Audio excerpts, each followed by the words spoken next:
Halo semuanya, langsung aja nih kita masuk ke bedah taktik kali ini. Hari ini kita bakal kupas habis-habisan secara mendetail ala pandit profesional soal laga pemula Premier League yang super menarik antara Everton ngelawan Crystal Palace. Skor akhir 2-0 buat Everton mungkin di atas kertas kelihatan kayak kemenangan rutin biasa ya. Tapi cerita asli di lapangan selama 90 menit itu wah jauh dari kata simple. Laga ini tuh bener-bener studi kasus yang sempurna buat nunjukin kalau penguasaan bola dan peluang yang bejibun itu bisa nggak ada artinya sama sekali kalau ujung-ujungnya nggak ada insting pembunuh di depan gawang. Jadi siapin catatan kalian karena kita bakal bedah semua taktiknya biar kalian bisa gampang paham kenapa hasil ini bisa terjadi.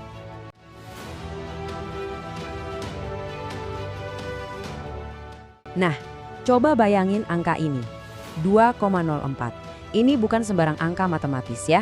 Ini adalah catatan expected goals atau XG milik Crystal Palace. Buat kalian yang ngikutin sepak bola modern pasti tahu, kalau sebuah tim punya XG di atas 2, secara matematis mereka itu seharusnya bisa cetak minimal 2 gol dari kualitas peluang yang ada. Tapi faktanya, skuad asuhan Perez saja ini pulang dari Merseyside dengan tangan hampa, 0 besar. Terus, gimana ceritanya tim yang sebegitu dominan nyiptain peluang malah gagal total pas eksekusi? Nah, inilah misteri taktikal yang bakal kita bongkar bareng-bareng hari ini.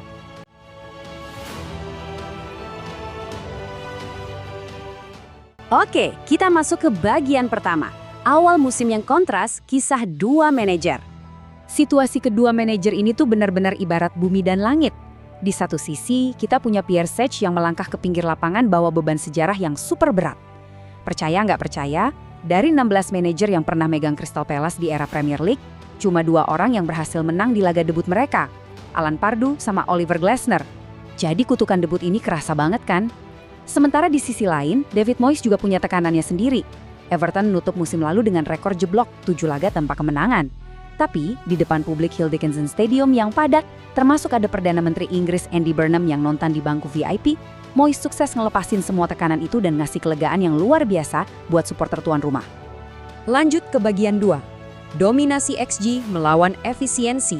Ketika peluang nggak jadi gol. Ironi terbesar di pertandingan ini tuh kelihatan banget kalau kita bedah statistiknya. Gimana enggak, XG Palace itu nyaris 2 kali lipatnya Everton. Di awal-awal laga, Adam Wharton mainnya udah luar biasa banget. Visinya ciamik, umpan-umpannya sukses ngebongkar pertahanan Everton.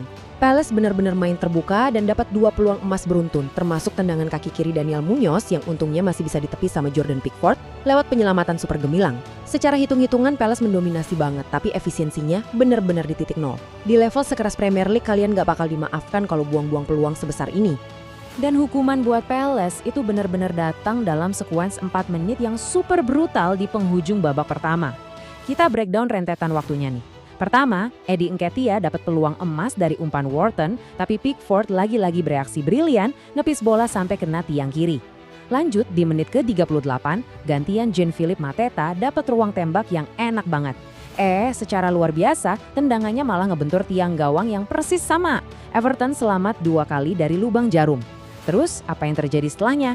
Cuma butuh 4 menit, tepat di menit ke-42, Kiernan Dewsbury Hall langsung ngehukum lini belakang Palace dan ngerobek gawang mereka. 4 menit ini benar-benar merangkum seberapa kejamnya kasta tertinggi sepak bola Inggris. Kegagalan beruntun dari Nketiah sama Mateta ini bukan sekedar lagi apes ya guys. Di level profesional, ini masuk kategori kelalaian. Ketika striker kalian buang-buang peluang matang, kalian tuh bukan cuma sekedar gagal cetak gol, tapi kalian secara langsung lagi bukain pintu buat tim lawan ngambil alih kendali permainan dengan pragmatisme mereka.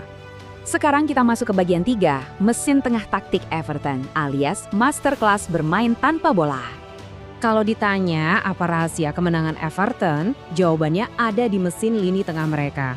Trio gelandang asli Inggris milik Everton, ada Dewsbury Hall, Harrison Armstrong, sama Hayden Hackney, benar-benar jadi fondasi kokoh di balik kemenangan ini. Hackney itu kerja keras banget netapin standar permainan yang berani, duel terus tanpa kena lelah, terus kita punya Dewsbury Hall dengan finishing mautnya, dan yang gak kalah keren Harrison Armstrong. Oh ya, jangan sampai lupa juga sama Iliman Ndiaye, meski dia bukan bagian dari trio Inggris tadi, dia benar-benar jadi pusat kreativitas yang mutlak banget. Tiap kali Everton lagi ngelakuin transisi positif buat nyerang. Biar lebih kebayang, mari kita urai secara spesifik proses gol pembuka tadi dari kacamata taktik. Langkah pertama, Everton ngelakuin high press yang gila. Harrison Armstrong, yang by the way baru nyatat penampilan ke-17-nya di Liga, gak pasif nunggu bola dateng. Dia agresif banget neken dan sukses ngerebut bola dari Daniel Munoz jauh di area pertahanan Palace sendiri. Langkah kedua, tanpa mikir panjang, Armstrong langsung ngasih umpan asis mematikan. Dan langkah ketiga, Dewsbury Hall nyelesain umpan itu pakai tembakan roket menyilang yang langsung ngehujam sudut kanan atas. Ini benar-benar contoh transisi kilat dari bertahan ke menyerang cuma dalam hitungan detik. Eksekusi pressing yang super sempurna. Nah, pas masuk babak kedua, Palace pastinya berharap bisa comeback kan? Tapi Everton langsung ngasih pukulan knockout yang bikin kaget. Tepat 8 menit setelah kick off babak kedua. Di momen inilah Iliman Ndiaye lagi-lagi nunjukin kelasnya. Visinya tuh gila banget. Dia ngelihat pergerakan Tierno Berry dan langsung ngirim umpan silang yang super akurat. Umpannya tuh manjain banget. Sampai-sampai Berry cuma perlu ngelakuin sundulan simple buat ngunci kemenangan. Gak lama habis itu, Ndiaye malah hampir aja nambah gol. Sayang, tendangan volley-nya masih bisa diblok sama Dean Henderson. Ngomongin soal Tierno Berry nih, kelihatan banget kan seberapa mematikannya striker yang satu ini kalau main di kandang.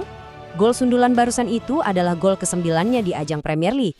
Dan hebatnya lagi, 6 dari 9 gol itu dia cetak tepat di depan pendukung setianya. Ini yang namanya efisiensi klinis murni guys. Ibaratnya beda 180 derajat sama apa yang ditampilin barisan penyerang Palace di pertandingan yang sama. Dapat satu peluang matang, langsung sikat jadi gol. Ya emang mental kayak gini sih yang dibutuhin buat bisa bersaing di papan atas. Terakhir, kita masuk ke bagian 4. Tantangan berat pekan kedua menatap matchday berikutnya. Hasil ini jelas ngasih efek yang bertolak belakang banget. Everton sekarang bisa napas lega. Berkat kemenangan solid ini, skuadnya David Moyes bakal bawa momentum positif dan pede tingkat tinggi buat modal tandang ke markas Bournemouth nanti. Tapi buat Crystal Palace, kondisi mereka sekarang ibarat mimpi buruk di siang bolong. Masalah mereka bukan cuma tumpul di depan, kayak peluang menit akhir dari pemain pengganti Jørgen Strand Larsen yang dimentahin lagi sama Pickford, tapi mereka juga lagi dihantam badai cedera parah. Chadi Riyad sampai harus ditanduk keluar lapangan karena cedera lutut yang kelihatannya serius banget. Bener-bener situasi yang krisis abis menjelang laga berat mereka minggu depan. Dan ini ninggalin satu pertanyaan penutup yang bener-bener bikin penasaran. Pierre Sech sekarang harus muter otak keras buat nyari solusi taktik. Dengan hilangnya pemain kunci di lini belakang dan finishing penyerang yang lagi amburadul, kira-kira sanggup gak ya dia ngeramu keajaiban waktu Palace harus ngejamu sang juara bertahan Manchester City hari Jumat besok? Atau jangan-jangan kutukan manajer debutan ini bakal makin dalam? Kita tunggu aja pembuktiannya. Terima kasih banyak udah gabung di Bedah Taktik kali ini. Tetap pantau terus permainannya, pelajari statistiknya, dan sampai jumpa di pemaparan taktis kita yang selanjutnya.